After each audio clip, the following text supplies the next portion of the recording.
Иназбек Евкуров провел прием граждан в общественной приемной главы Ингушетии. Все чаще к руководителю республики обращаются за оказанием помощи в реализации инвестиционных проектов. В частности, прозвучало предложение о создании завода по производству элитных сортов сыра. По словам инвестора, на этот продукт в республике имеется спрос, а учитывая запрет на ввоз продуктов питания, в том числе из-за санкций, данный проект является актуальным. Еще одним предложением стало создание этнокафе в горах Ингушетии. По замыслу проектировщика, интерьер заведения общественного питания будет стилизован под горскую старину с элементами национального декора. Кормить гостей предлагается преимущественно ингушской кухней. Все это, по словам предпринимателя, должно перенести посетителя в прошлое, ознакомить с культурой, традициями и бытом ингушей.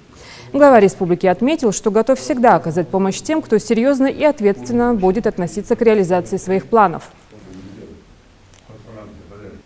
Есть один вариант вот здесь, как ты говоришь, а второй вариант не здесь, а вот те битвы в горах, где мы делаем. Когда мы поворачиваем с левой стороны, где мы обычно ставили вот это временное сооружение.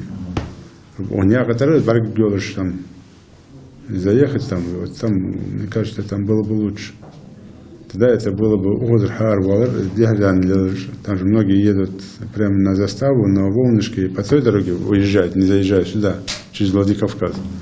И туристы там ездят. Да, еще когда мы по внутренней ездим, гостей водим, там же 1,5-2 часа, и всю дорогу ездим, да, восстановиться нигде. Да, вот это вот как бы... Внутри забора? Не, мы вынесем забор, там, сделаем там. Вот там, мне кажется, было бы лучше. Посмотрите, хотели сделать. Посмотрите, с главой района всем посмотрите. Наверху навесы мы строим, наверх, да? Да, навес же мотки. Там отсюда вот эта дорога видно, это дороги прямо вот с учетом и работы. То есть, в какое время круглогодичное это кафе будет. Круглосуточное году. Если это круглогодичное, вы там должны тогда вверху там сделать для обслуживающего персонала хотя бы там комнаты. Ну, давайте, посмотрите, изучите.